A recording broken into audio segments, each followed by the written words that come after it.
The cool, silent serenity of my yoga session still clung to me like a fine mist as I pushed open the heavy oak door of the penthouse. It was a peace I cultivated deliberately, a fragile bulwark against the daily erosion of my marriage. I dropped my mat by the entrance, my bare feet making no sound on the polished marble floor.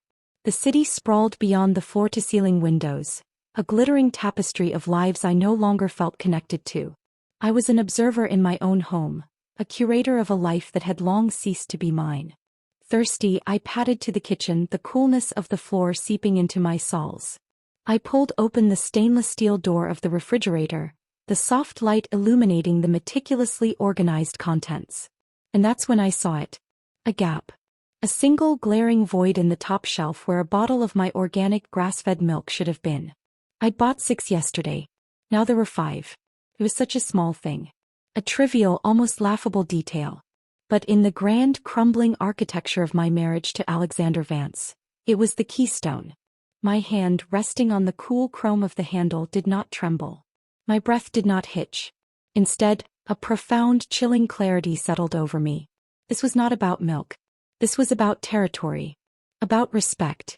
About the 1,000 tiny concessions I had made that had led to this moment, where my own home, my own fridge, was no longer my sanctuary. I closed the fridge door, the soft thump sounding like a verdict. I didn't rage.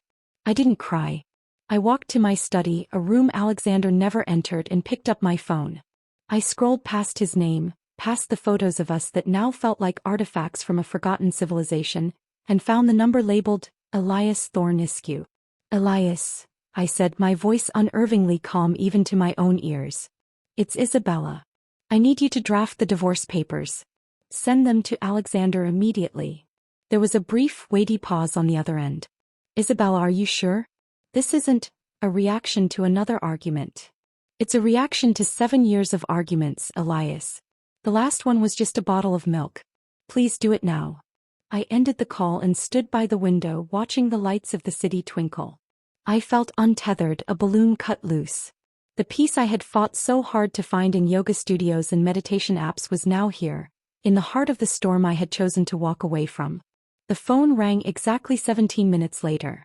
Alexander's name flashed on the screen, a digital heartbeat of the life I was leaving behind. I let it ring 3 times, steeling myself before I answered. Can't you stop being so dramatic? His voice was a low growl, thick with impatience. What's the reason this time, Isabella? Did I leave a towel on the floor? Use the wrong fork for the salad. I took a slow, deliberate breath, the city's lights blurring slightly. There's a bottle of milk missing from the fridge. The silence on the other end was absolute. Then it shattered into a short, incredulous bark of laughter. You're unbelievable. You had your lawyer send me divorce papers over a bottle of milk. It's not about the milk, Alexander. You know it's not. You'd better not regret this, he hissed, his voice dropping, becoming venomous. Mark my words.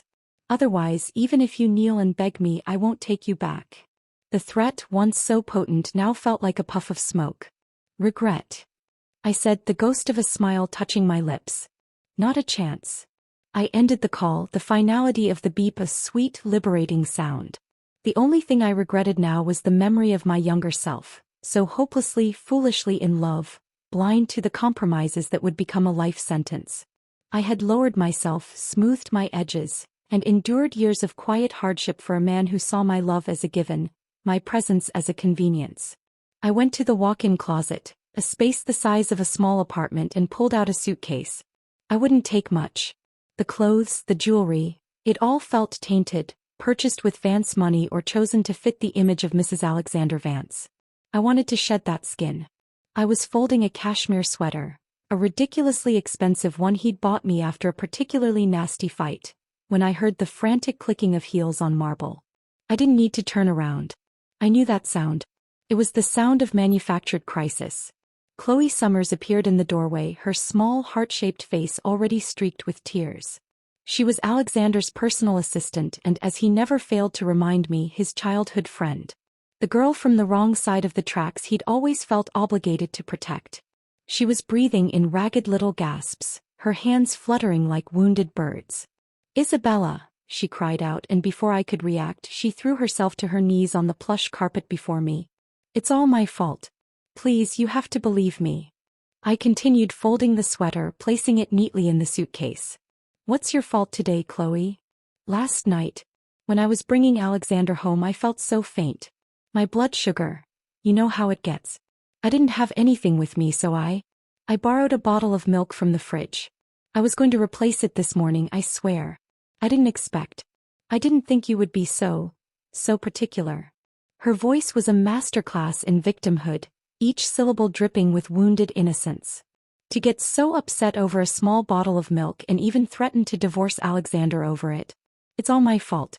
I'll apologize, just please don't divorce him. I'll feel guilty for the rest of my life. I finally looked down at her. From my standing position, she seemed even smaller, more fragile. A doll designed to be broken. Her large, tear-filled eyes were wide with a feigned sincerity that made my stomach turn. I set down the silk blouse I was holding and crouched in front of her, our eyes now level.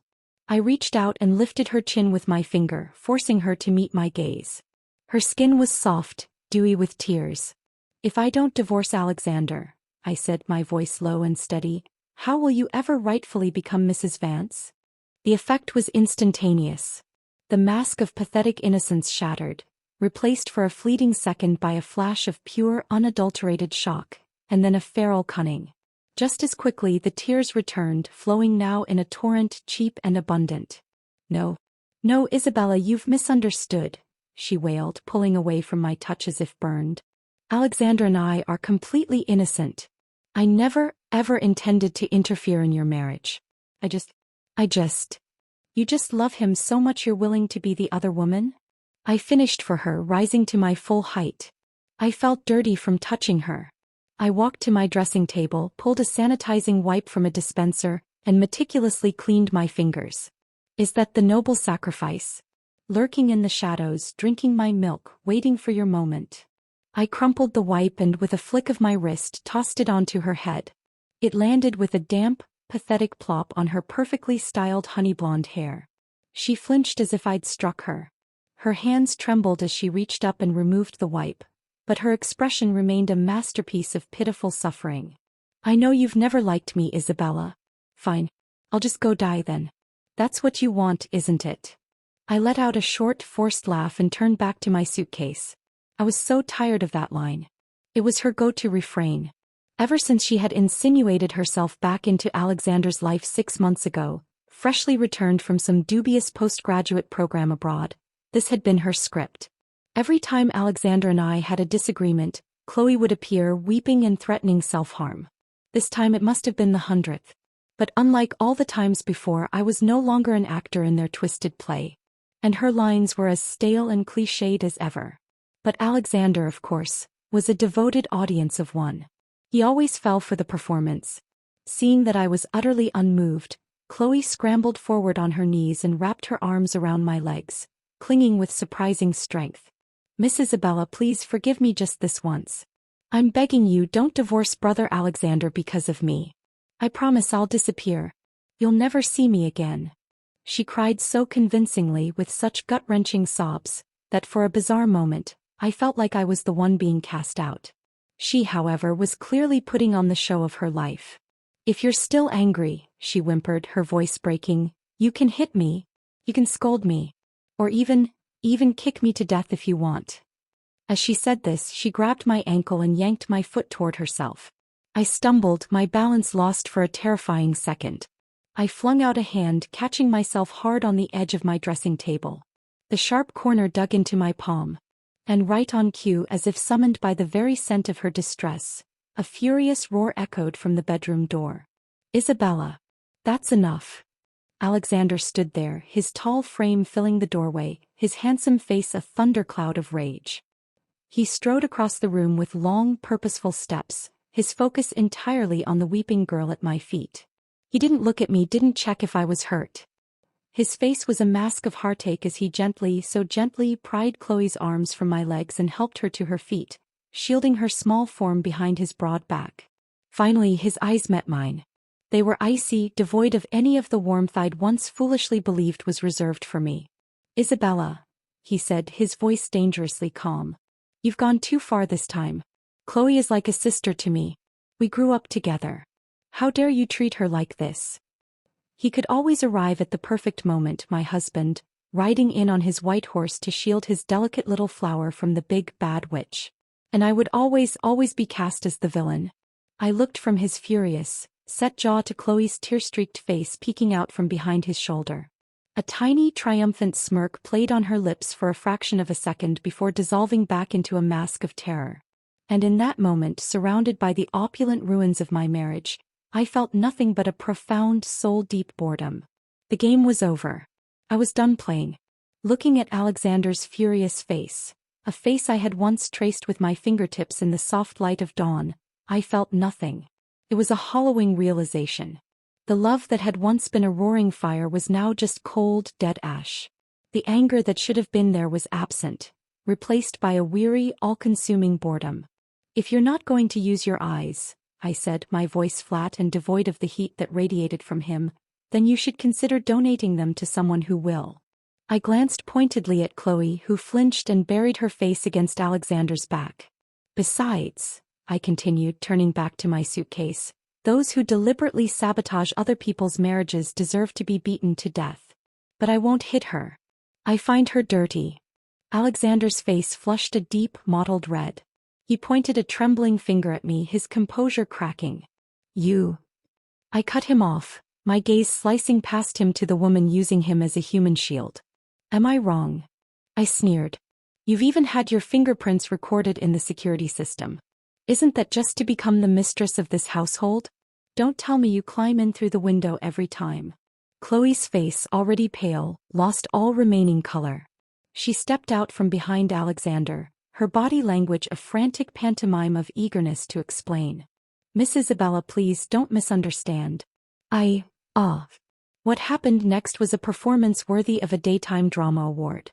Her foot, the one in the ridiculously high heel, slipped on the plush carpet.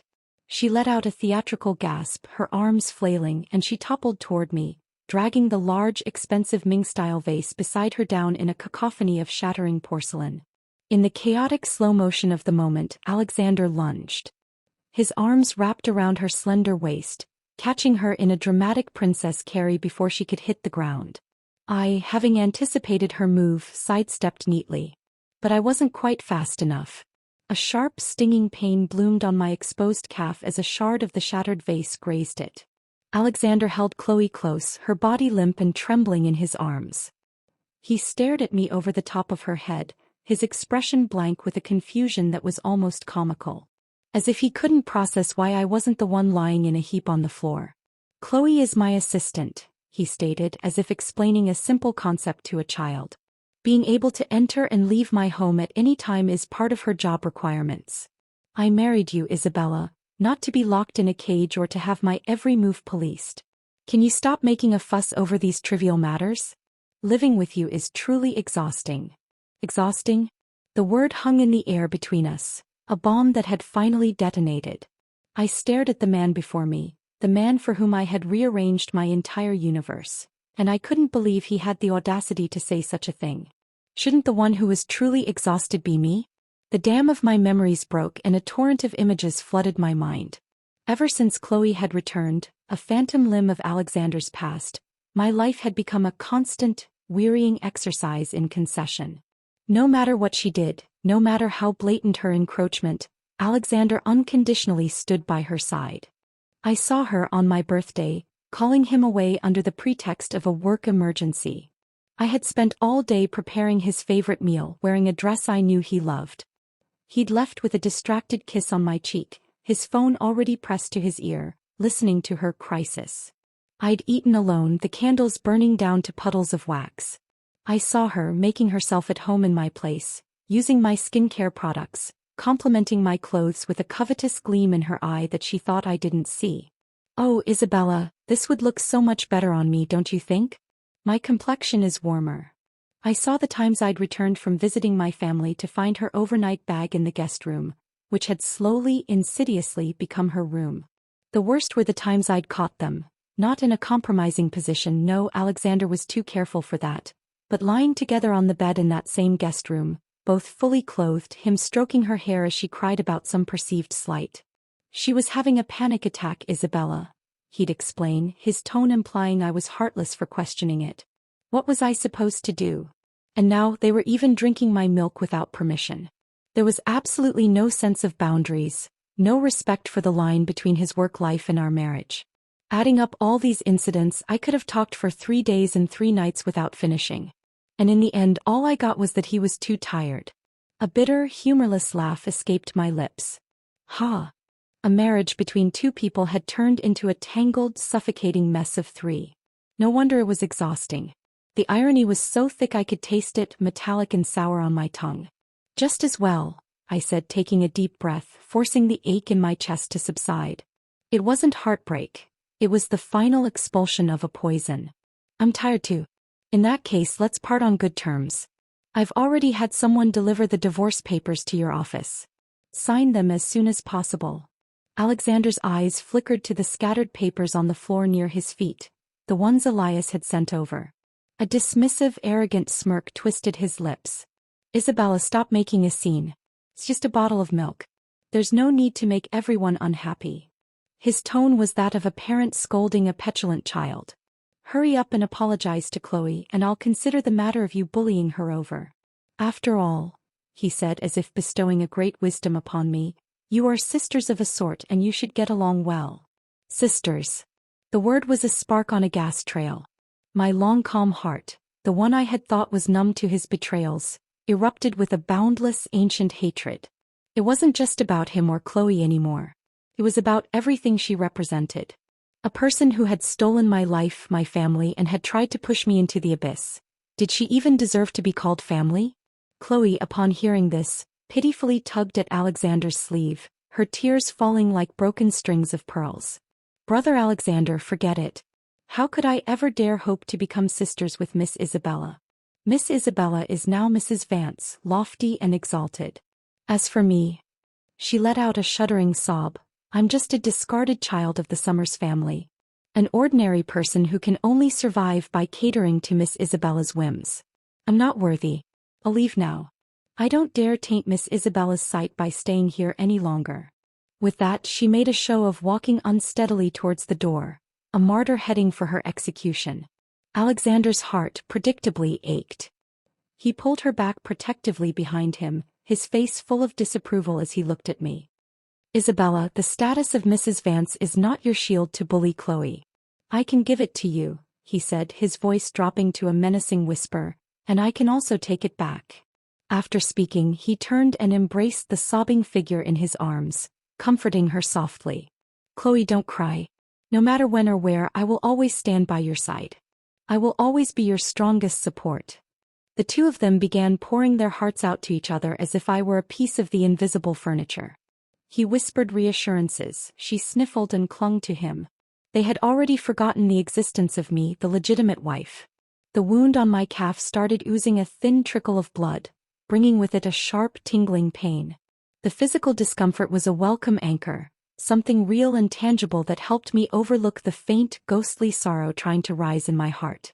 It also helped suppress the surging nausea that their little display was provoking. I looked at Chloe, this woman who held such sway over my husband. Although she was a graduate student from abroad, I knew for a fact her school was a diploma mill, her degree essentially worthless, lacking any real value. Initially, when Alexander proposed hiring her as his chief secretary, I had disagreed.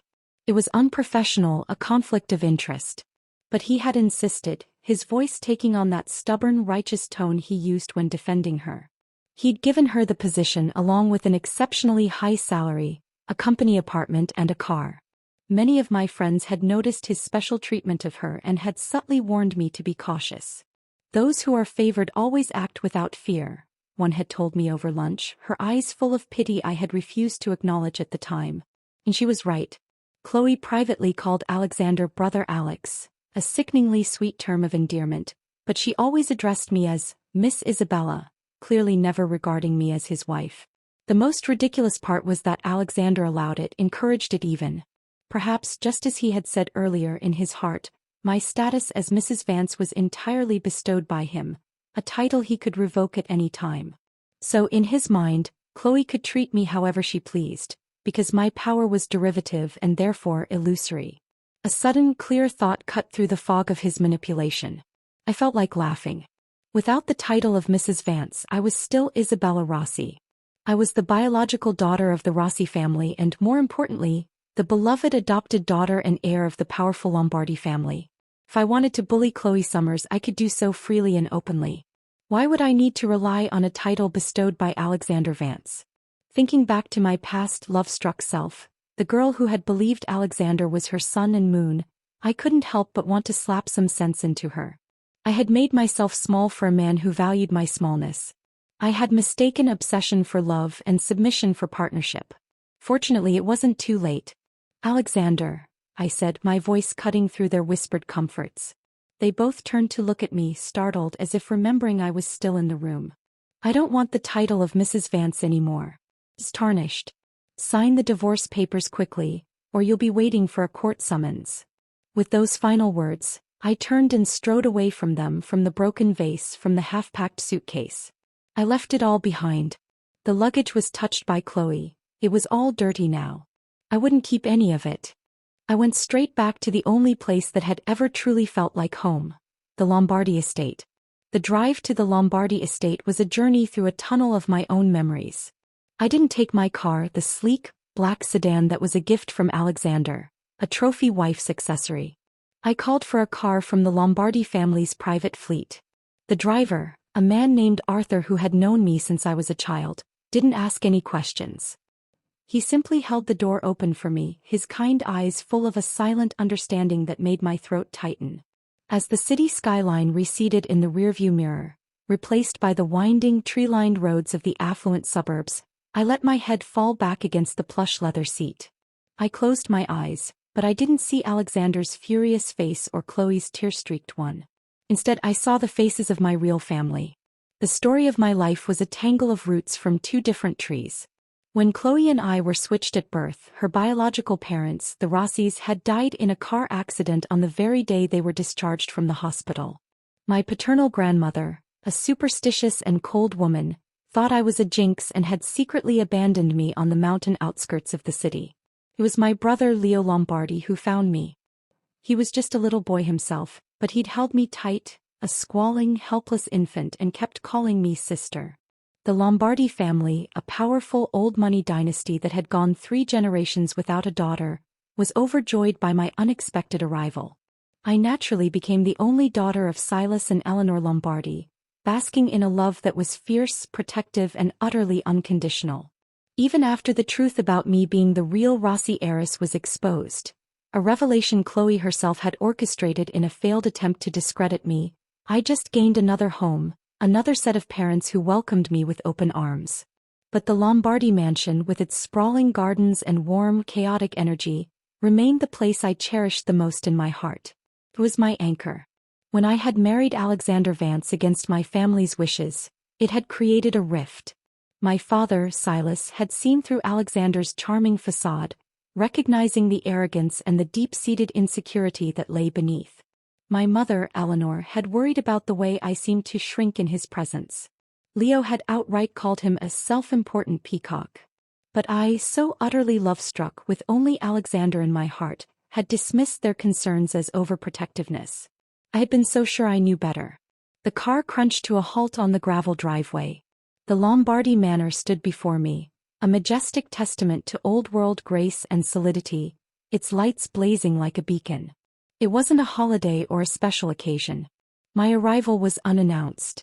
I pushed the heavy front door open and stepped into the grand foyer. The scent of lemon polish and my mother's favorite lilies enveloped me like a hug. For a moment there was silence. Then chaos. My mother, Eleanor, was the first to see me. She was arranging flowers in a large vase on the console table, her movements graceful and precise. The bowl in her hands fell to the marble floor with a crash that echoed through the house, sending water and shattered porcelain skittering across the floor. She didn't even glance at the mess. Her eyes were locked on me, wide with surprise, and then, in the space of a heartbeat, flooded with deep concern. She rushed over and grabbed my hands, her grip firm and warm. "Isabella. Sweetheart, what is it? What's happened? Did he hurt you?" Her voice was a frantic whisper, her eyes searching my face for any sign of injury. "Don't be afraid. Whatever decision you've made, Mom will support you. Always. My father, Silas, emerged from his study, his reading glasses perched on his nose. He took in the scene, the broken bowl, my mother clutching my hands, the expression on my face, and his jovial demeanor vanished, replaced by a stern, protective gravity.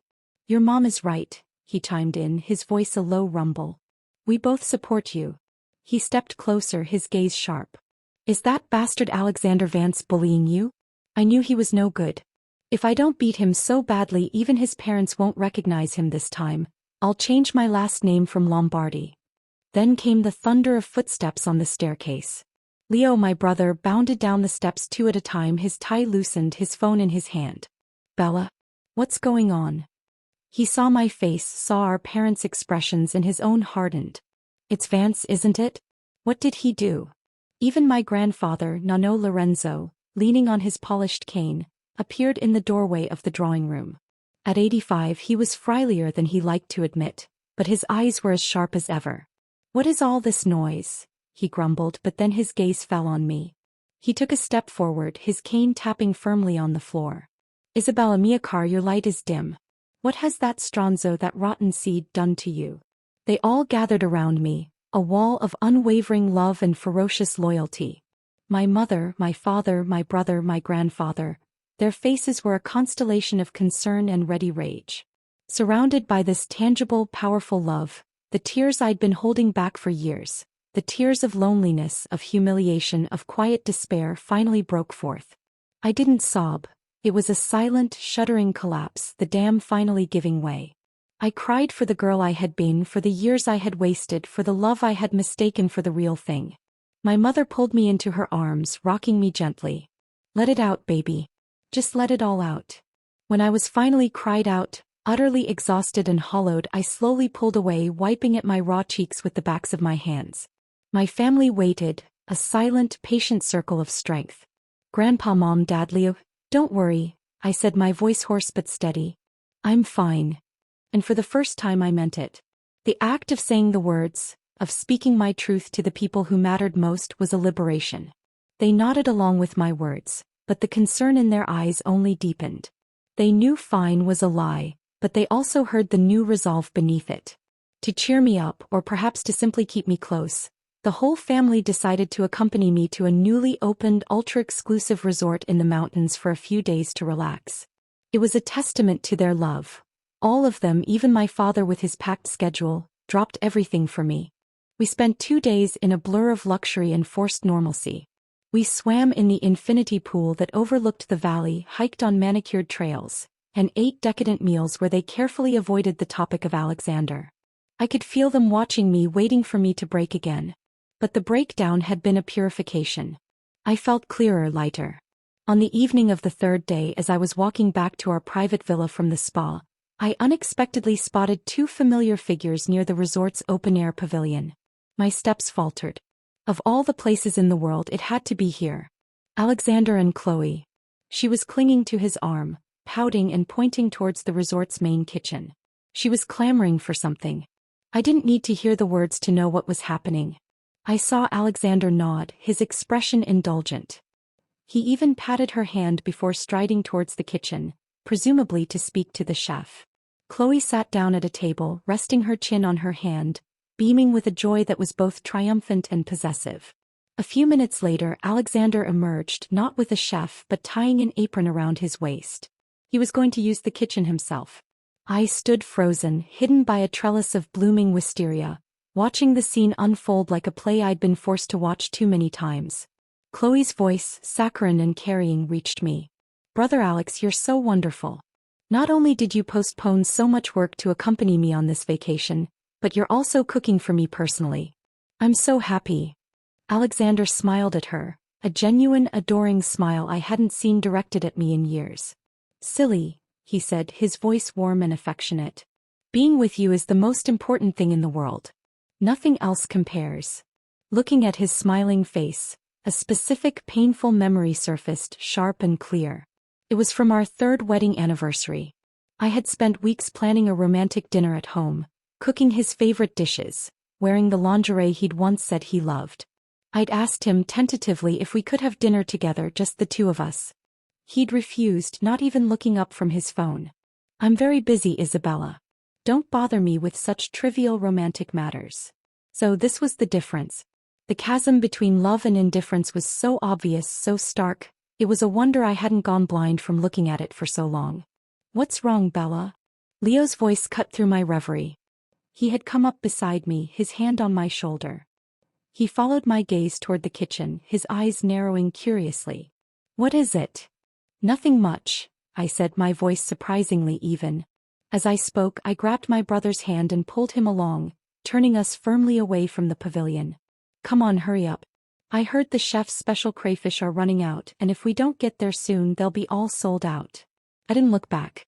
I walked away from the spectacle of my husband cooking for his mistress, my hand firmly in my brother's, and I felt nothing but a cold, clean resolve. The vacation was over. It was time to go home and end this for good. The next morning, an unexpected and urgent meeting summoned my parents and Leo back to the city. The corporate world of the Lombardy Empire waited for no one, not even for a family crisis. They left with a flurry of hugs and promises to call every hour, their concern for me a palpable thing in the mountain air. It's fine, really, I assured them, standing on the steps of the villa. I have Nano with me. We'll wait for the driver, have a leisurely breakfast, and be back in the city by lunchtime. I managed a convincing smile. Go. The company needs you. They finally relented, piling into the car with backward glances until the vehicle disappeared down the winding drive. The silence they left behind was profound. Nano Lorenzo, ever perceptive, patted my arm. A quiet morning with my favorite granddaughter, he said, his voice a dry rasp. A blessing. Let them chase their fortunes. We will enjoy the peace. And for a little while we did. We sat on the terrace, overlooking the mist-shrouded valley, sipping coffee and not speaking much. The peace was a balm. I was beginning to believe I could just pack this whole sordid chapter away and move on cleanly, surgically through the divorce. That illusion shattered the moment we stepped out of the villa to wait for our driver. The resort grounds were beautifully landscaped, a series of secluded pathways and serene courtyards. We had chosen a bench near a bubbling fountain, away from the main thoroughfare. That's when I saw her. Chloe. Of course. She was alone, and when she saw me, her initial surprise was quickly replaced by a predatory gleam. But the moment her eyes landed on Nano Lorenzo, on my hand supporting his arm as he navigated the slight step down to the pathway, that gleam turned into something vile and triumphant. A sly, contemptuous smile spread across her face. No wonder you were so willing to give up the status of Mrs. Vance, she said, her voice dripping with false sympathy. So, you've already found a replacement. She looked Nano up and down, her nose wrinkling in disgust. Tisk tisk tisk. Isn't he a bit too old? He could practically be your grandfather and you don't even mind. Doesn't the Rossi family care? She let out a theatrical sigh. I thought after kicking me out they'd pamper you like a treasure. Who would have thought? Isabella Rossi, Alexander Vance is the crown prince of this city, turning clouds and rain with a flip of his hand. Without him you're only fit to be with these rotten leaves. Ha ha. Upon hearing her words, Nano was stunned at first, his old eyes blinking in confusion. But he was far from senile. He quickly realized who she was, the mistress my husband doted on. His spine straightened and he moved to step in front of me, his voice firm with a lifetime of authority. Young lady, you will watch your tongue. But no one expected Chloe to be so bold, so utterly unhinged. Before he could finish, before I could even process her venomous words, she lunged forward. Not at me. At him. She shoved my grandfather directly in the chest. It was a hard, malicious push. He was old, his balance precarious. He stumbled backward, his cane flying from his grasp. I screamed, lunging for him, but I couldn't stop his fall. I could only twist my body, using myself as a cushion, trying to absorb the impact as we both crashed to the hard stone pathway. A sickening crack. A grunt of pain that was not my own. We landed in a heap. I scrambled, my own elbows and knees screaming in protest, to look at Nano. His face was a ghastly gray, his eyes wide with shock and pain. He tried to speak, but only a faint gasp escaped his lips before his eyes rolled back and he went limp in my arms. Oh, so eager. Could it be true love? Chloe stood over us, looking down with an expression of watching a particularly entertaining joke. Should we clap? A sound ripped from my throat, something primal and feral. I slapped her. Hard. The crack of my palm against her cheek echoed in the quiet courtyard, cutting off her words. Your mouth is so foul, I snarled, my entire body trembling with a rage so pure it was blinding. Have you been eating garbage? He's my grandfather. If you dare spout nonsense again, believe me, I'll make you a mute for life. He's your grandfather? Chloe was stunned for a moment, her hand flying to her reddening cheek. Then instead of remorse she actually burst into unrestrained laughter, the sound high-pitched and hysterical.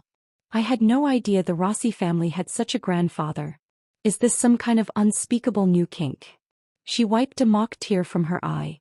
I heard you don't get along well with the Rossis, but I'd love to see how you plan to silence me, Isabella. Without Alexander by your side, you're still that pitiful stray no one cared about back then. She had no idea. Alexander had never told her the full truth. He'd never told her that the reason the Rossi family had so swiftly and utterly abandoned her wasn't just because she wasn't their biological daughter. A large part of it was the direct, crushing pressure applied by the Lombardi family. The Lombardis are one of the top aristocratic families in the country, with a heritage and power far beyond what the Rossis could ever hope to match. Alexander, in his misguided attempt to protect his childhood sweetheart's fragile ego, had chosen to hide this from her. He never knew that his kindness would ultimately lead her to her own destruction. Chloe was still basking in her smug, self-satisfied discovery. But I should thank you. If you hadn't been so foolish to leave, I might have remained a hidden secret forever. As for you, she sneered, gesturing to Nonno's unconscious form, just stay with your wonderful grandpa. Be careful not to get beaten out the door by his real grandchildren. Ha ha. She grew more and more excited as she spoke, her face glowing with malicious glee. Before she could finish laughing, my hand had already struck her face again, harder this time, snapping her head to the side. Isabella, how dare you? Alexander won't. I didn't let her finish. I shoved her hard, sending her stumbling backward. I grabbed her perfectly styled hair with both hands and yanked downward, a savage, satisfying pull. Overcome by pain and shock, she collapsed uncontrollably to the ground. Seizing the moment, I pounced on her, pinning her down, my hand drawn back to strike again. Just as I was about to unleash the full force of my fury, a hand suddenly grabbed my wrist from behind, dragging me away from a shrieking Chloe. The grip was like iron. I was hauled to my feet, stumbling. I turned my head, and I met Alexander Vance's furious gaze. He had arrived. Right on time for her. Isabella, he bit out, his voice trembling with anger, how have you become so unreasonable now? Just like a common shrew. The same old story. Without even a glance at my unconscious grandfather on the ground, without asking for a single explanation, he always blamed me. Trembling with a rage so intense I thought my bones might break, my voice involuntarily rose to a shout. Alexander, before you accuse me, why don't you ask your dear sister what she's done? She pushed my grandfather.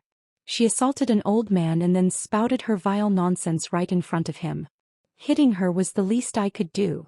Only then did Alexander's gaze flicker from my furious face to the elderly man lying motionless against the wall. A flicker of something, shock, perhaps a sliver of unease, crossed his face. He hurried over, fussing awkwardly until the resort's doctor and staff, alerted by the commotion, finally arrived and began tending to Nonno. Having witnessed Alexander's brief moment of concern for my grandfather firsthand, Chloe was uncharacteristically well behaved. She stood quietly by, not making a fuss, the picture of wronged innocence. Seeing Alexander return to her side, she seemed to find her backbone again, and the tears began to fall, tiny, perfect pearls of victimhood. Brother Alex, she sobbed. So, am I going to die soon? It hurts so much. Everything hurts. Alexander's hardened heart instantly softened. He sighed and actually rubbed Chloe's head, a gesture of intimate comfort. But when he looked back at me, his expression had already turned to stone. Your grandfather just fainted. But what about Chloe? She lost face. She's young and doesn't know any better. You scared her. You know that. Hearing his words, I laughed. It was a raw, broken sound. He really took double standards to a whole new level. I couldn't help but want to applaud his breathtaking hypocrisy. I looked at the person he was shielding in his arms. And the one whom Alexander had described as terrified, was now flashing me a triumphant, gloating smile over his shoulder, silently mouthing the words, "I win again. Win your head off." The anger in my chest, momentarily banked by my concern for Nono, flared up into an inferno. Just as a janitor was pushing a cart of cleaning supplies past us, I acted on pure, unadulterated instinct. I grabbed a long-handled broom from the cart and started swinging at that despicable couple. She's young, so I'm being unreasonable? Fine. I'll show you what real unreasonableness looks like right now. You like spewing filth and getting handsy? I'll let you spew and grope to your heart's content. Trash matches with dogs. May you last forever. I'll give you flowers right now so you can fully experience what it feels like to be bullied. Alexander was also provoked into a real anger.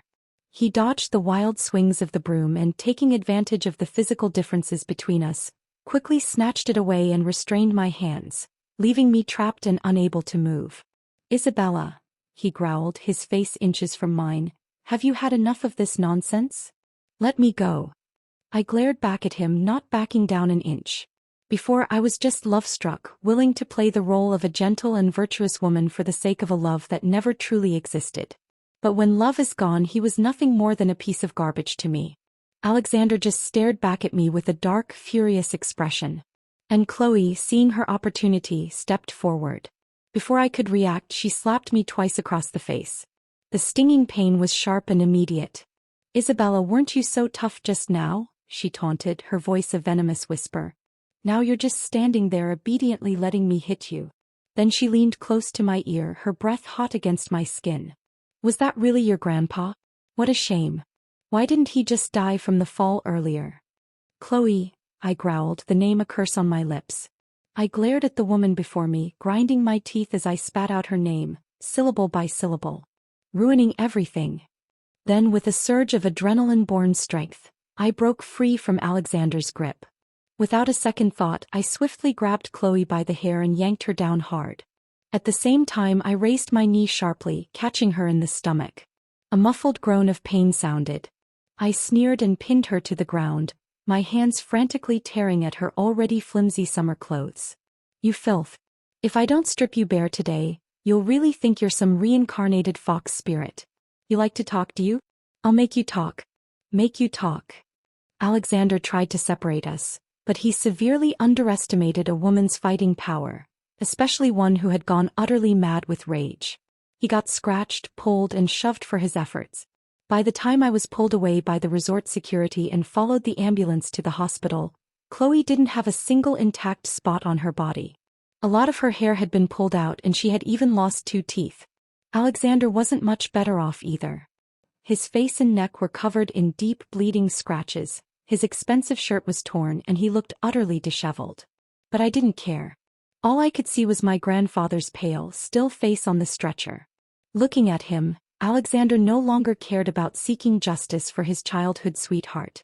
Without a moment's hesitation, he chased after the ambulance. He wanted to go to the hospital together to play the concerned party.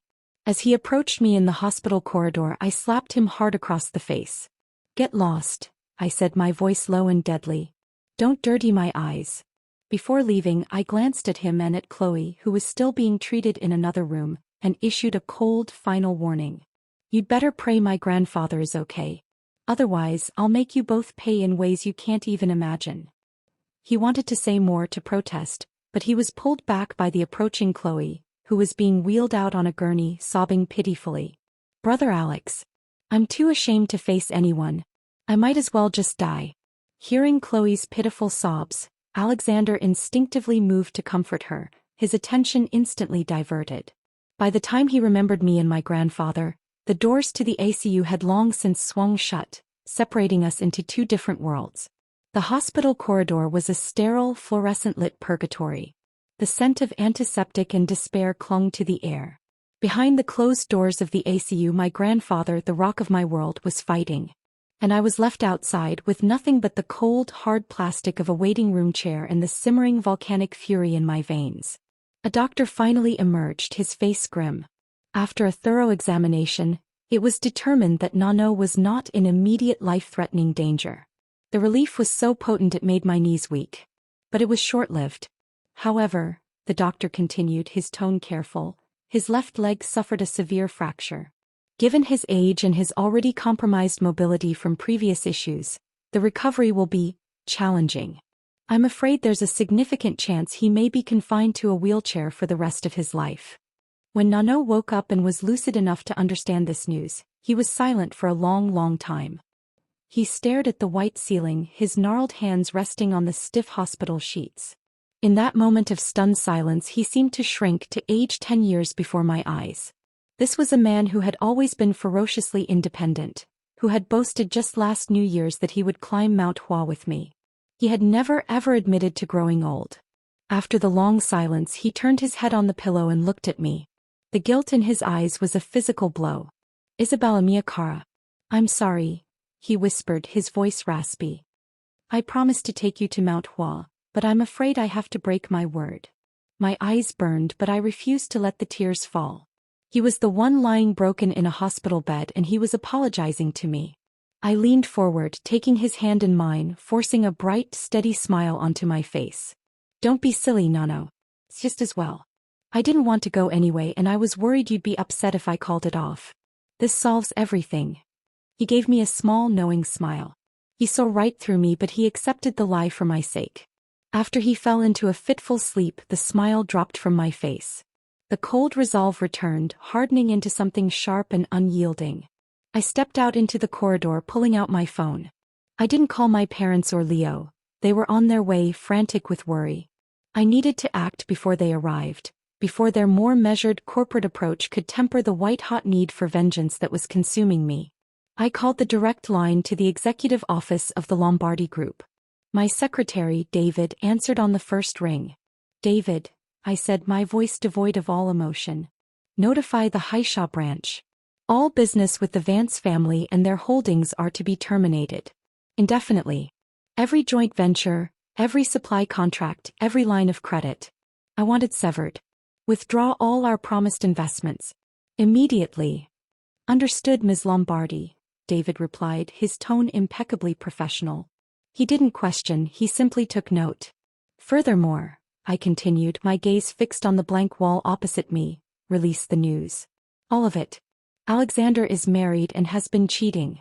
There's no need to suppress the Vance family scandals anymore. Let the press have a field day. And David, help me contact the best litigation lawyer in the city.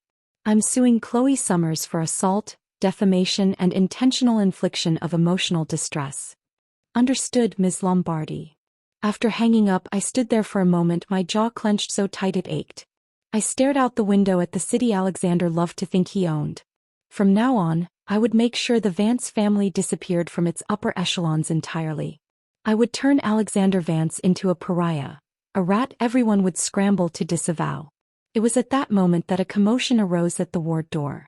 Before I could even ask what was happening, I saw Alexander walk in, brushing past a flustered nurse. The bodyguards I had stationed outside wore expressions of helplessness. He was technically still my husband. I waved a hand, signaling for them to stand down. He looked disheveled. His clothes were still rumpled from our earlier fight, and there was a fresh, purpling bruise on his jaw. In his hand he held a bouquet of yellow roses. Yo. For friendship. For jealousy. The absolute tone-deaf arrogance of the man. He thrust the flowers towards me, his face a contorted mask of what he probably thought was remorse. Isabel, I'm sorry. I didn't know things would turn out this way. If only. What if? I cut him off, my voice colder than the hospital floor. It's already happened. Isn't it a little late for you to come and say all this now? Perhaps dissatisfied with my glacial indifference, a flicker of his familiar anger crossed his face. Isabella, I've already apologized to you. Don't push your luck. I actually clapped my hands together, a slow, mocking applause. If apologies were enough, what would we need the police for? Besides, what makes you think I have to forgive you just because you apologized? Sorry, but I'm not your little sweetheart. I don't take in just any trash. His face paled, then flushed with humiliation. I had laid him bare. Does he think, I continued, my voice dropping to a venomous whisper, The harm he caused me and my family can be covered up with just a flimsy apology? How many times was I left alone in that cold penthouse, while Chloe Summers flaunted herself in front of me under the pretense of helping with errands? The memories, now weaponized, spilled out. I had a nightmare last night and Brother Alex rushed over as soon as he got the call. Miss Isabella, you're not angry, are you? Last night, Brother Alex got drunk and wouldn't let go of me, so we had to stay at a hotel for the night. It really wore me out. Yesterday was Miss Isabella's birthday. I even told Brother Alex to go back and be with you. But he said I was afraid of the dark and insisted on staying with me. Miss Isabella, you shouldn't be upset, right? I threw her own manipulative words back at him, each one a nail in the coffin of our marriage. Ever since she appeared by your side, I've had to listen to this garbage, as if I were the one who suddenly intruded on your sweet romance. But I am your wife. I will never forgive these hurts. When I mentioned Chloe, Alexander frowned tightly. She's just my little sister. There's nothing between us. If you insist on thinking otherwise, there's nothing I can do. Hearing his pathetic denial, I couldn't help but laugh out loud. The sound was harsh and ugly in the quiet corridor. How ridiculous. Don't tell me you didn't know she's in love with you, that she wants to replace me. You're fully aware of her intentions and her provocations against me, yet you turn a blind eye. Isn't that just another form of silent approval? Or is it because you haven't openly slept together yet? Haven't produced an illegitimate child, so you dare claim your relationship is pure and innocent here? Alexander, I'm not a fool, and don't you dare treat me like one. Alexander's face turned pale, then flushed with the deep embarrassment of being utterly exposed. The lies he told himself, the convenient narrative he'd constructed, lay in tatters at his feet. I've said all I needed to say. If you don't believe me, there's nothing more I can do. With those hollow, defeated words, he turned and strode away, his pride in tatters. The bouquet of yellow roses was left lying on the floor, its petals scattering everywhere like his shattered excuses. Leaving the ward, Alexander, no doubt, prepared to visit Chloe, who was staying in a room downstairs. But as he reached the elevator, he suddenly remembered something she had mentioned that morning, wanting to drink the soup he personally made. A pathetic, domestic request. He turned around and headed back to the penthouse, probably hoping to play the nurturing hero. Opening the door to his home, he walked into the kitchen only to find everything inside gone. The state-of-the-art appliances, the custom cabinetry, all empty. Puzzled, he wandered around the house, his footsteps echoing in the sudden emptiness. Soon he realized the entire house had been emptied at some point. The art, the furniture, the rugs. All of it gone. Even the large, framed wedding photo that had hung on the master bedroom wall was gone. In its place was a different picture. One of him and Chloe. She was leaning against his shoulder, smiling a sweet, possessive smile. He stood frozen in place, his mind flooding with memories of our wedding day. He remembered how, on our wedding night, I had pointed at that wedding photo and told him, "The day this photo comes down, I'll be gone too." At that time he had thought hanging such photos was tacky bourgeois. So when Chloe had later kitly suggested replacing it with a picture of them together, he had agreed without a second thought. But now, standing in the cavernous, empty bedroom, he suddenly felt a profound, gnawing discomfort. It was the same feeling that had surfaced when I had first mentioned divorce, but he had brushed it aside then. Now he finally realized what it was. He was afraid. Terrified of my leaving. It felt like something essential had vanished from the world. He yanked open the wardrobe doors. The once crowded space, filled with my clothes and his, was now completely, utterly empty. Not a single sock, not a stray thread remained. Even my dressing table was bare, devoid of any trace that I had ever lived there. A pang of visceral unease struck him. His mind flashed back to my indifferent face in the hospital and the finality in my voice when I said we should divorce. Alexander Vance regretted it. All he wanted now was to rush back to me and make amends. On the way to the hospital, he muttered to himself a desperate mantra. Isabella loves me the most. She must be reluctant to let me go. As long as I apologize sincerely, she will definitely come back to me. He was still so arrogantly confident, so sure of his power over me. He took me for granted, believing I couldn't live without him, convinced I would always see him as my everything, unwavering in my devotion, even when he kept his childhood sweetheart by his side. Even when she was the reason my grandfather was in the hospital, He was convinced that with just a few sweet words, I would give him the world. He saw my scorched earth retaliation as merely a dramatic way of forcing him to bow his head. Just as he was confidently heading back to the hospital, his phone rang, shattering his delusional steps toward reconciliation. "Mr. Vance," his assistant's voice was tight with urgency, "the Lombardi Group has cut off our investment. The company's cash flow is in trouble. It's a catastrophe." Alexander pulled the car over to the side of the road, his knuckles white on the steering wheel. "Besides," the assistant continued, "the matter between you and Miss Summers has been leaked. The news has exploded online. It's completely uncontrollable now." He opened his phone and was met with an overwhelming flood of news alerts. The headlines were brutal. Shocking: Vance Corpsio cheats on wife with fake heiress. Humiliating spouse for love who keeps mistress on payroll. The affairs of the wealthy. Moral decay or humanity distorted. With the explosive spread of these stories, various trending hashtags flooded the internet. Hashtag Alexander Vance cheats, hashtag who is Vance's wife, hashtag Vance affair. Beneath every related news post, the comments were a torrent of public fury directed at him and Chloe. He watched the video of our brawl in the resort lobby, now gone viral. His face turned ashen. "Get someone to take down the news. Now," he barked into the phone. The assistant didn't respond as quickly as usual. After a pause of a few seconds, he hesitated. "Mr. Vance, it was Mrs. Vance who released it. We can't take it down." Alexander froze. He never expected that I would be the mastermind behind all of this. His mind went blank for a few seconds before the realization finally, truly dawned on him. I was truly about to part ways with him. And it was the kind of war where only one of us would come out alive. The eagerness to reconcile that had filled him moments ago instantly curdled into a furious, impotent rage. Gritting his teeth, he glared at his phone and spat. "Isabella, how can you be so cruel? I must have misjudged you all along." In the suffocating silence of the car, the phone rang again. He wasn't planning to answer it, but upon seeing it was Chloe, he still tapped to accept the call. As soon as it connected, her tearful, grating voice echoed through the car. "Brother Alex, can you talk to Isabella for me? Can you ask her not to sue me? She insists that I return everything you gave me and demands that I publicly apologize to the Lombardi patriarch. Her grandfather is just a dying old man. How does he deserve my apology?" As Alexander listened, his frown deepened. He hadn't expected that after I'd already physically confronted her, she would still be so dismissive, so focused on her own victimhood. It seemed he had underestimated her capacity for self-pity. He rubbed his temples, the headache pounding behind his eyes. "Chloe, stay home and be good. Wait for me to come find you."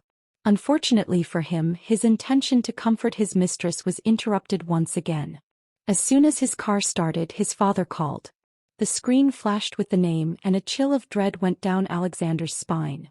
"You idiot," his father's voice roared through the speakers, so loud it was distorted. "Get your ass back here right now." Hearing the pure, unadulterated anger in his father's tone, Alexander's hand trembled on the steering wheel.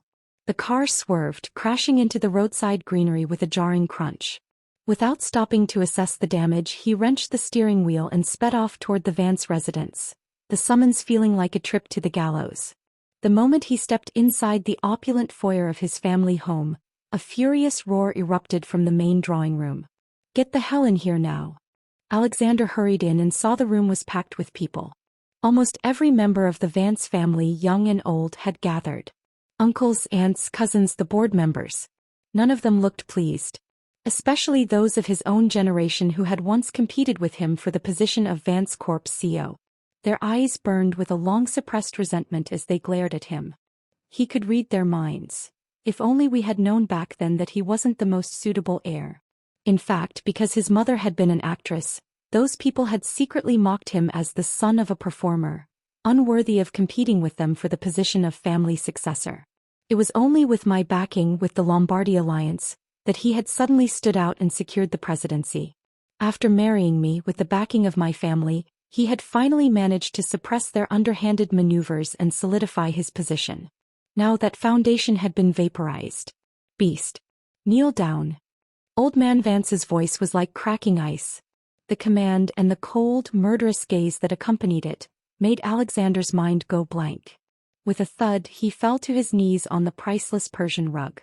You've turned a perfectly good company into this mess. A wine glass smashed hard against his forehead. He didn't even flinch as blood began to trickle down his temple. If you don't want to do it, just get the hell out and go home. Alexander didn't wipe the blood away. He just stared at the old man. Grandfather, Isabella is just throwing a tantrum. She's always been like this, never considering the bigger picture. I'll coax her a bit. Once her anger subsides, all these company matters will naturally be resolved. Old man Vance looked puzzled, a flicker of hope in his ruthless eyes. Are you sure? Alexander nodded without a shred of genuine conviction, clinging to his delusion. Absolutely.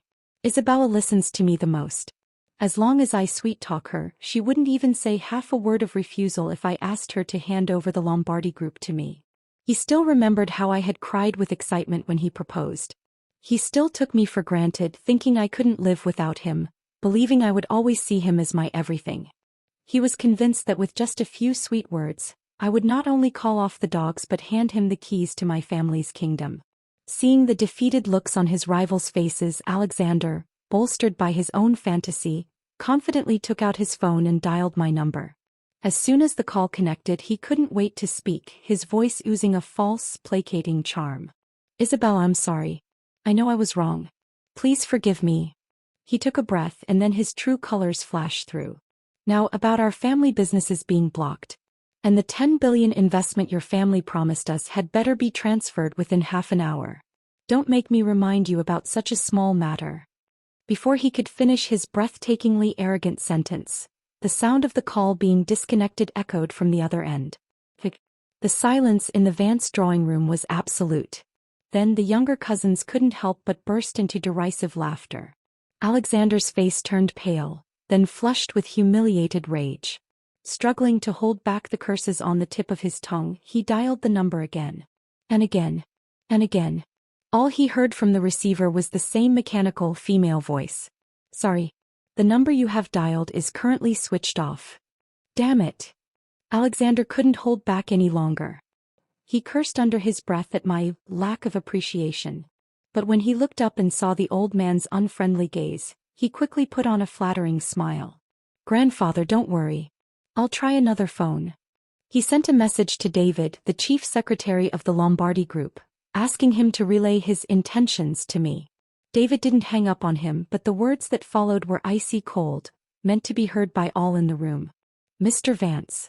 The young mistress has ordered that neither the Vance family nor their dogs are allowed to appear at the Lombardi residence, not even by name. A deliberate pause. Oh, and the young mistress also mentioned that for every day you delay signing the divorce agreement, the Vance family loses 10% of its total assets. Alexander was completely stunned. The rest of the Vance family, who had been waiting nearby, remained fully alert. Upon hearing the assistant's words, only 2 words flashed through their minds. It's over. The next second, accusations and condemnations erupted, all directed at Alexander. Alexander, I think you've lost your mind. You couldn't even keep your affairs discreet and had to flaunt that woman in front of Isabella. Do you think the Lombardi family is a joke? Now look what you've done. The entire Vance family is going down with you. Are you happy now? I don't know what's so great about that woman. She's got nothing going for her, not even comparable to a single finger of Isabella's. Yet you protect her like some treasure. I really wonder if there's something wrong with your head. Alexander, listen to me. You'd better go to the Lombardi family and beg for Isabella's forgiveness on your knees. Otherwise, our family is truly finished. Old man Vance, residing in the main seat, couldn't hold back any longer. He struck Alexander on the head with his heavy cane. The crack was sickening and blood instantly blurred Alexander's vision. Immediately after, he was kicked to the ground by his own father. Brainless fool. Look at the mess you've made, his father roared. I don't care what method you use. Get your ass over to the Lombardi residence right now and apologize. If Isabella doesn't forgive you, then don't even think about coming back. And that little assistant you've been keeping by your side. Isn't that the child the Rossi family discarded? You must be really desperate to settle for such a fake. Get rid of her immediately or I'll do it myself. Following the old man's orders, Father Vance, who had been waiting nearby, grabbed Alexander by the collar and dragged him, stumbling and bleeding, out of the house. The reckoning had begun. And it was only the first hour. While Alexander was being dragged from his family home, Chloe waited endlessly in her private hospital room. The minutes ticked by, each one fueling her fury. He had stood her up. The man who had promised she was the most important thing in the world had not come to comfort her after her ordeal. She angrily smashed the vase of flowers on her bedside table, the glass shattering against the wall.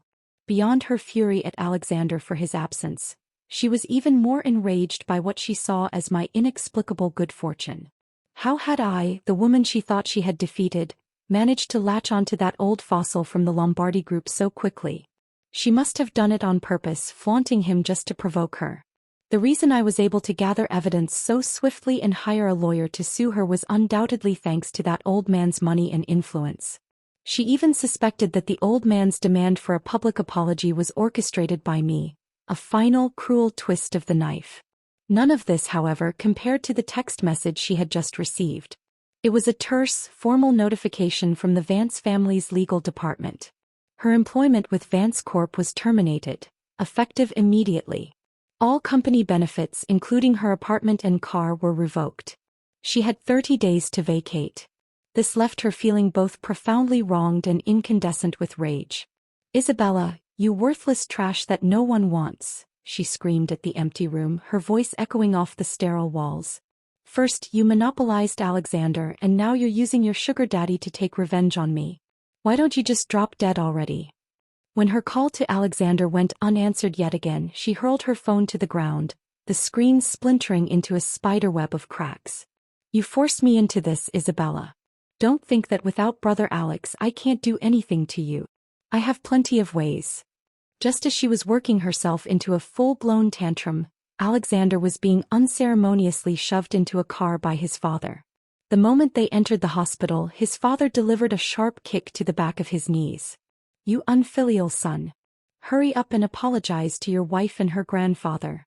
Alexander stumbled and fell to his knees on the cold linoleum floor outside Nano's hospital room. The wound on his forehead from the cane had crusted over, but the bloodstains on his face and his rumpled, torn clothes made him look utterly wretched, a fallen king in a pauper's rags. "Isabella, my wife," he began, his voice a strained parody of remorse. "I was wrong. It's all my fault for being blinded, which led me to do these wrong things. I've let you down. And I've let your grandfather down too. Wife, please forgive me just this once. If you forgive me, I promise I'll never mess around again. I'll be a good husband, and in the future I'll be a good father too. I swear if I can't do it, may I be struck by lightning." I had stepped out of the room to get some air, and now I looked down at him, silent. I didn't receive his plea with anger, but with a profound, weary disgust. "Okay," I said, my voice flat. Not receiving the emotional response he expected, Alexander looked up, his eyes meeting mine. In his gaze I saw no trace of genuine regret, only a seething, bitter unwillingness. We had known each other for years, and it had always been him running ahead while I chased from behind. From the very beginning, he had maintained the demeanor of someone superior, looking at me like a dog that only knows how to wag its tail, begging for his favor. Now, with the roles so violently reversed, he naturally couldn't stand it. His pride was hemorrhaging onto the hospital floor. Sensing the tense, hopeless atmosphere, Alexander's father quickly stepped in, trying to play the patriarch. "Isabella, Alexander just made a mistake that any man in the world could make. There's no need for you to keep holding on to it. Men, after all, it's normal for them to put on an act when they're out and about. His grandfather and I have already lectured him. Just forgive him this once. As a favor to your father." I watched the Vance father and son, this pathetic display of entitled arrogance, and I laughed. The sound was sharp and humorless. In their eyes, a man's infidelity was just a trivial matter, a peccadillo. And if I made a fuss about it, it was my fault for being hysterical. How utterly ridiculous. "The fact that I'm still willing to see you shows a level of generosity you don't deserve," I said, my voice dropping to a deadly calm. "But that doesn't give you the right to spew nonsense in front of me. To me now, Alexander is nothing but useless trash. Have any of you ever seen someone pick up discarded trash and bring it home? This isn't a recycling center." I took a step forward, my eyes locking with his father's. Get lost or I won't mind making the Vance family disappear even faster. Alexander's father never expected me to react like this. He gave me a deeply displeased look. How can you be so unreasonable, girl? We've already come in person to apologize and yet you still, get out. Before he could finish his sentence, I waved my hand. The bodyguards I had stationed moved in with silent efficiency. Alexander and his father were seized by the arms, their protests choked off as they were forcefully dragged down the corridor toward the elevators. They were furious, sputtering with indignation, but a phone call stopped them in their tracks just as the elevator doors opened. Alexander's assistant's voice was frantic, tinny through the phone's speaker. Mr. Vance, all our partners have terminated their cooperation with Vance Corporation. Every business operation has come to a halt, and the stock keeps plummeting. Nothing we do seems to help. The Lombardi family has cut off all our retreat routes. As of 10 minutes ago, the losses have already reached billions. The phone clattered to the floor. Alexander had no time to think. He and his father tried to rush back toward the ward to beg, to plead, but were firmly blocked by the wall of bodyguards at the door. Both of them wore identical expressions of utter despair. And in the end they knelt. Right there in the middle of the public hospital corridor, under the stares of nurses and patients, the mighty Alexander Vance and his father knelt together outside the ward door. Isabella, I truly know I was wrong. I beg you, for the sake of our past relationship, please spare the Vance family. If you're willing to forgive me this once, I promise you'll be the sole mistress of the Vance family. You'll be my only wife. As he spoke, Alexander began slapping his own face, hard, theatrical smacks that echoed in the hallway. But no matter how swollen his face became from the self-flagellation, the hospital room door remained firmly, implacably shut. Helpless, Alexander could only slap himself and kowtow, his forehead touching the cold floor while continuously muttering, I'm sorry. I was wrong. Forgive me. I watched through the small window in the door. When the knife finally stabs them, they also know it hurts. The spectacle was so pitiful it was almost amusing. I didn't want the commotion outside to disturb Nono's rest any further. Steeling myself, I stepped out of the ward to ask the bodyguards to finally drive them away for good. But as soon as I walked out, a chaos of flashing lights and shoved cameras assaulted me. A small horde of reporters, tipped off by someone, surrounded me. And through the cacophony, the sound of Chloe's acrid, caustic voice rang in my ears. Everyone look. This is exactly the woman I was talking about earlier. She's already married, yet she's still fooling around outside. And now she's even hooked up with some disgusting old man to bully others. It's absolutely revolting. I glanced at the screen of Chloe's phone. She was live streaming. Her face, still bruised from our fight, was set in a mask of righteous indignation. Though her intentions were malicious, her rash move had unexpectedly handed me a platform. A grim smile touched my lips. I had the bodyguard snatch the phone from her. She squawked in protest but was quickly silenced. I stood confidently in front of the camera, the lens now focused solely on me. Since everyone is here, I said, my voice clear and steady, let's not waste this opportunity. I called David over, and along with him came the head of the Lombardi Group's legal department, as well as the lawyer handling my divorce proceedings. With the live stream rolling, with the world watching, I recounted everything. I started from the beginning. My adoption by the Lombardi family, my marriage to Alexander, the return of Chloe, the systematic erosion of my marriage, the isolation, the manipulation, the missing milk, the shoving of my elderly grandfather. I laid it all bare, my relationship with the Lombardi family, my true identity, all of it. In an instant the tide in the live stream turned. The comments, once speculative, became a flood of support for me. Chloe, the adulterous crying thief, as the netizens now dubbed her, tried to run, but the burly bodyguards holding her made escape impossible. She had no choice but to be dragged away by the arriving police, crying and screaming, her pathetic figure broadcast for all to see. Before being taken away, she still tried to seek refuge, repeatedly running toward a kneeling Alexander. Brother Alex, save me please. Unfortunately for her, Alexander was in no position to help himself, let alone her. He didn't even look up from his groveling position on the floor. She finally understood. A hero can only protect a beauty when he himself is not under threat. After that day, the video of Alexander Vance kneeling at the hospital door, kowtowing and admitting his mistake, spread like wildfire across the internet. Alexander was furious, humiliated, but there was nothing he could do. The collapse of Vance Corp was now a foregone conclusion, and he couldn't even spare a thought for the mockery from netizens. The bank's relentless loan demands and the avalanche of penalty fees were suffocating him. Half a month later, Vance Corp declared bankruptcy. The once mighty empire was now a hollowed-out shell, picked apart by vultures. At the same time, Alexander was formally disowned by the Vance family. Everyone in the family despised him as the source of their ruin. So when he was cast out, he had nothing. Penniless and burdened with a mountain of debt, he became a ghost in the city he once ruled. He tried reaching out to his former brothers, the sycophants and hangers-on who had flocked to him in his heyday. But unfortunately, no one was willing to see him. His name was poison. To survive, he had to swallow the last dregs of his shattered pride. He took work as a waiter in a noisy, cheap restaurant, delivered takeout on a rickety bicycle, and collected empty bottles from alleyways for recycling, all the jobs he had once looked down upon with utter contempt. In the 6th month of his desperate, grinding struggle, while scrambling for a 100 yuan bill someone had dropped on the wet, dirty ground, he was stabbed by a mentally ill person who frequented the area. The wound was deep and he bled out there in the gutter, ignored by the passers-by who stepped around him. The man who had turned clouds and rain with a flip of his hand died alone and unmourned, his life not even worth the 100 yuan note he died trying to retrieve. As for Chloe Summers, she remains behind bars. The charges stacked up: intentional assault for pushing my grandfather, defamation for her live-streaming stunt, and a host of other financial crimes related to the funds and assets Alexander had given her, which I successfully reclaimed. Every single thing, the apartment, the car, the jewelry, the money, was taken back. Not a single penny was left for her. I sold all of it and donated every last cent to the Women and Children's Foundation, a final symbolic severance of her from the world of wealth she had so desperately craved.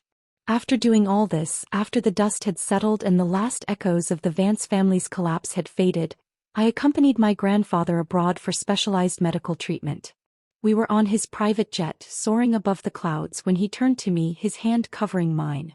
"We made a promise," he said, his voice stronger than it had been in weeks, "that after my recovery, we would climb Mount Hua together to witness a brand new sunrise." I squeezed his hand, a genuine peaceful smile finally gracing my lips for the first time in what felt like a lifetime.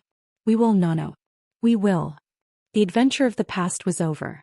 A new one, bathed in the clean, honest light of dawn, was just beginning. The private clinic in Switzerland was a world of crisp white linen, hushed voices, and the clean, sharp scent of pine and antiseptic that blew down from the snow-capped mountains.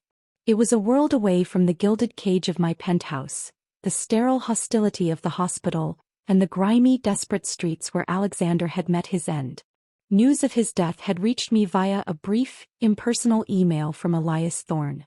I had felt a flicker of something, not grief, not satisfaction, but a distant, weary pity, before deleting it and turning back to the view of the Eiger.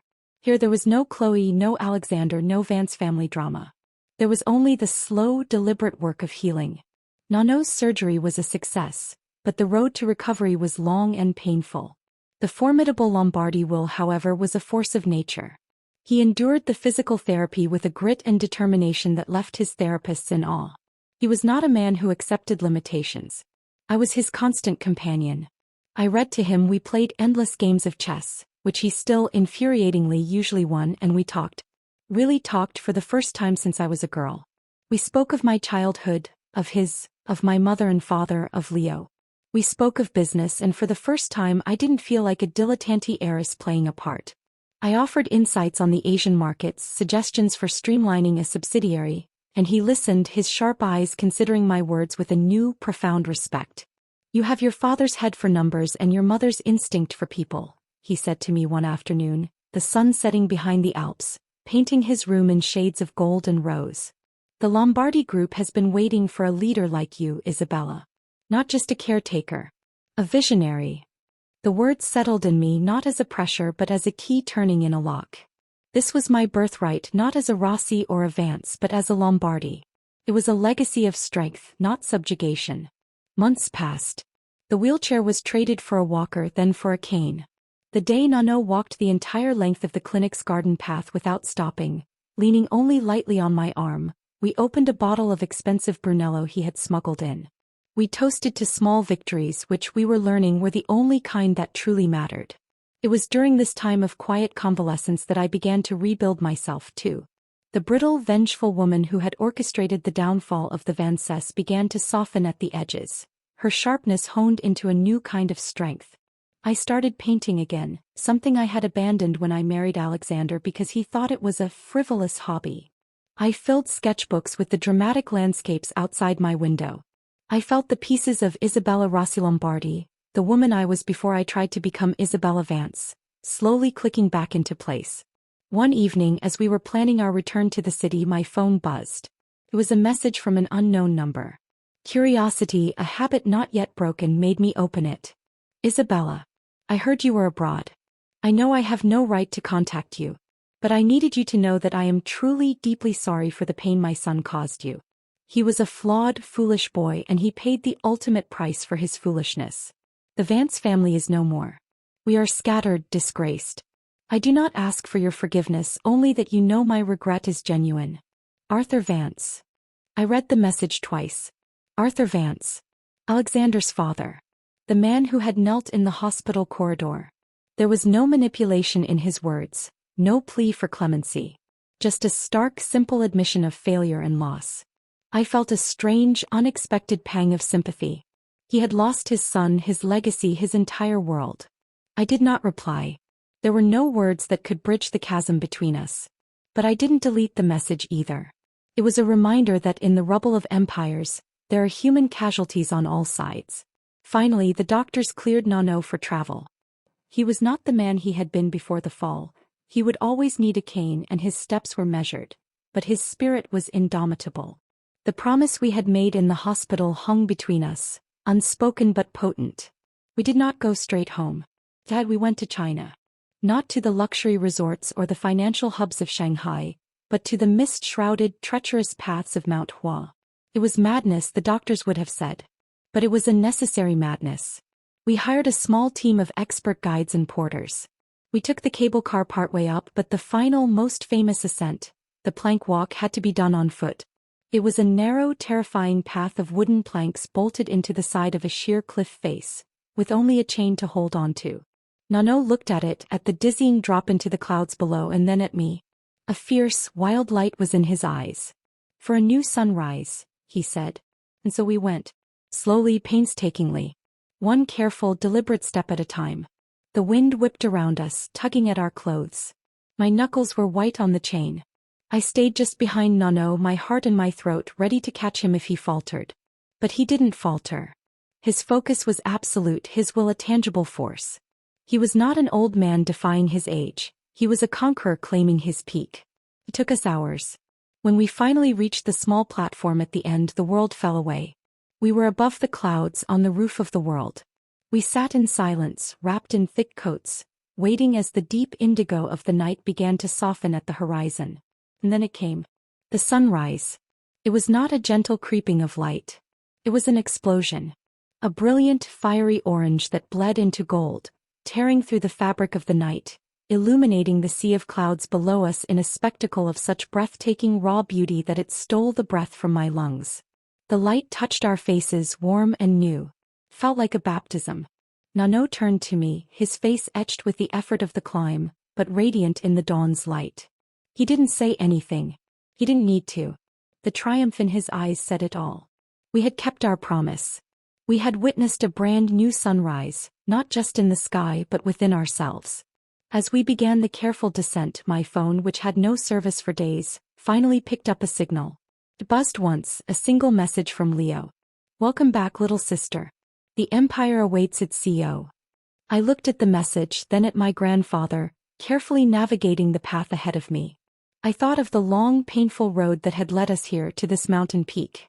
The missing milk, the shattered vase, the hospital room, the public humiliation, the ruin.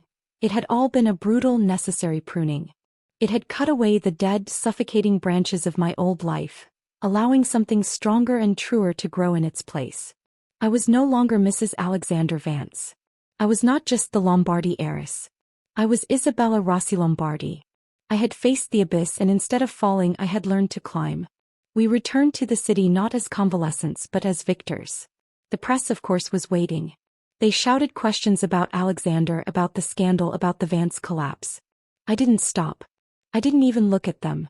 I walked through the airport, my head high, my hand firmly under my grandfather's arm, a united front. Let them talk. Their words were just noise. The next morning I put on a sharply tailored black suit, one that spoke of authority, not ornamentation. I looked at myself in the mirror.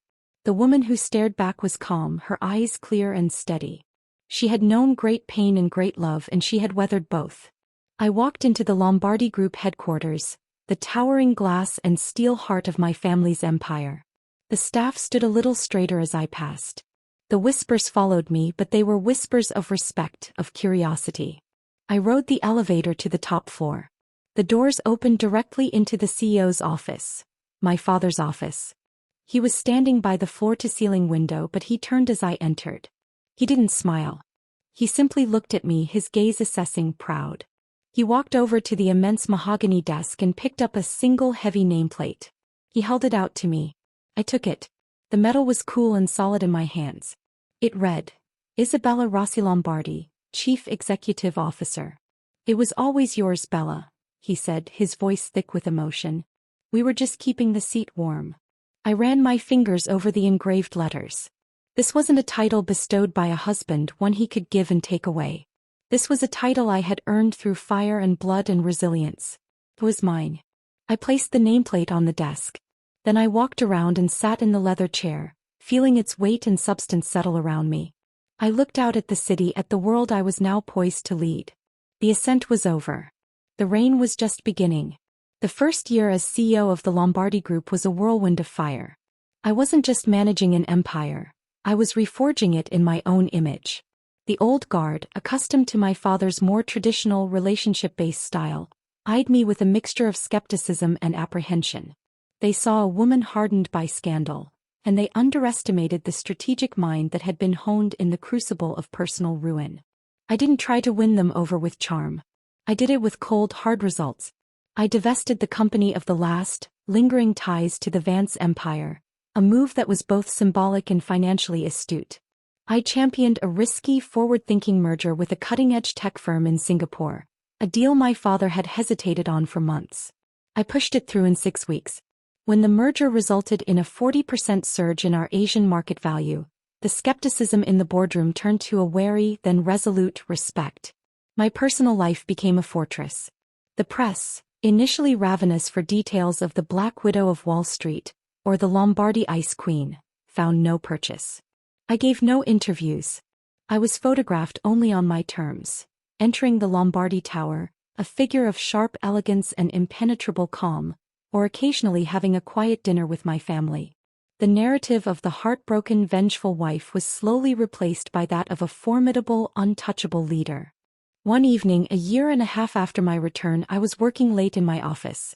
The city lights glittered below, a galaxy I now felt I could command. David, my secretary, buzzed in. Ms. Lombardi, a Ms. Eleanor Vance is here to see you. She doesn't have an appointment, but she was insistent. Eleanor Vance. Alexander's mother. The actress. A woman I had met only a handful of times at stiff, formal events. She had always been kind to me in her distant, melancholic way, a silent observer in her own gilded life. A complex knot of emotions tightened in my chest. Curiosity, residual anger, a strange pity. Send her in, I said, my voice even.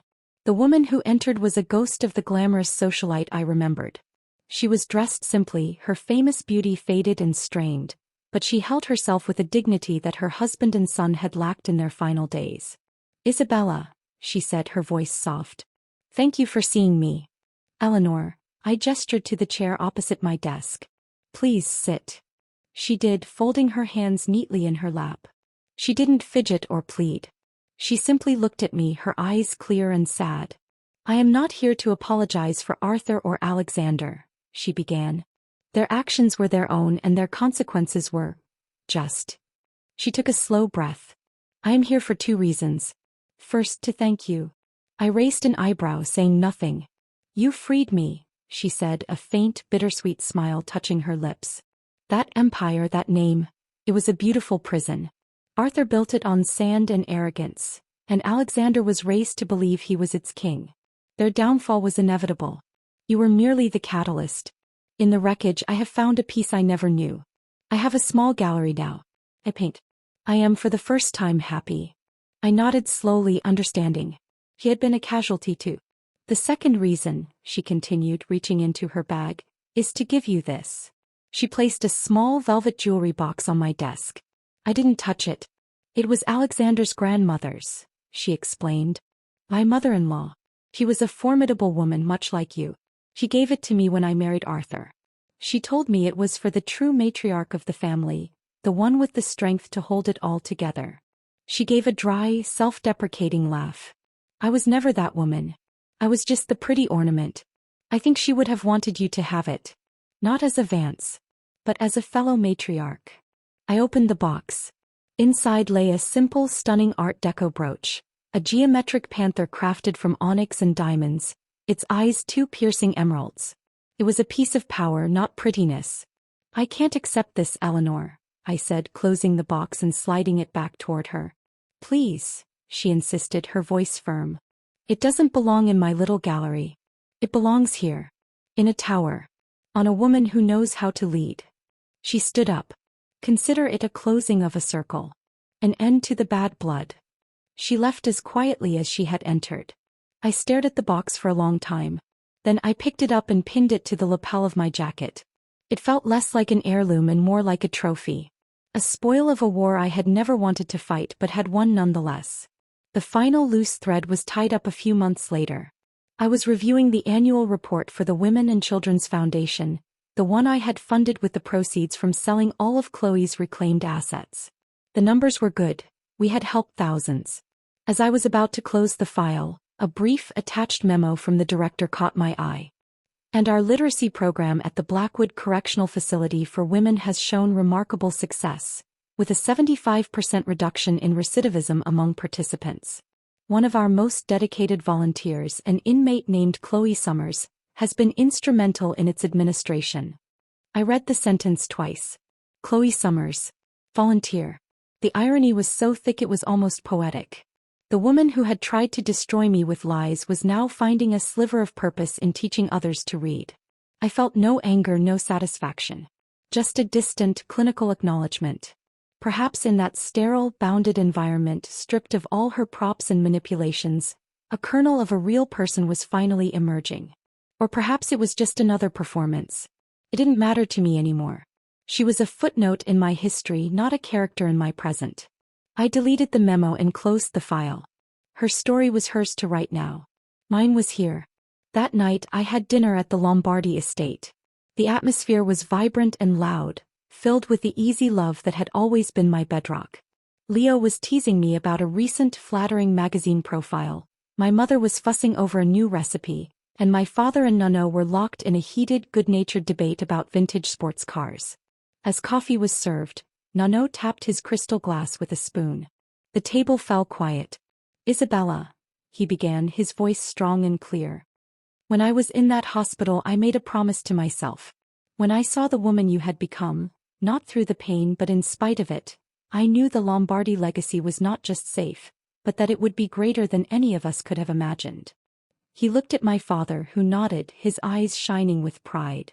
Effective immediately, Nono announced, I am stepping down as chairman of the board. The position is yours, Isabella. It is a formality, really. You have been leading this family in every way that matters for some time now. The room erupted in applause and cheers. Leo clapped me on the back so hard I nearly spilled my wine. My mother hugged me, tears in her eyes. My father simply raised his glass to me, a silent, profound transfer of power. Later, as I stood on the terrace overlooking the gardens, the panther brooch cool against my skin, Leo joined me. You did it, Bella, he said softly. You really did it. I looked out at the sprawling, beautiful estate, at the lights of the city beyond, the very city where I had once felt so small and lost. I didn't do it for this, you know, I said, my voice quiet. The power. The title. I did it because I had to. To survive. I know, Leo said. But that's what makes you the right person for it. You understand the cost. He was right. The legacy I would leave would not be one of unblemished privilege, but of resilience. It would be a story not of a princess in a tower, but of a queen who had to raze the old castle to the ground to build a stronger, truer one in its place. The past was a closed book. A story that began with a missing bottle of milk and ended on a mountaintop at sunrise. The future was a blank page, and for the first time in my life I was holding the pen, unafraid and utterly free. The end.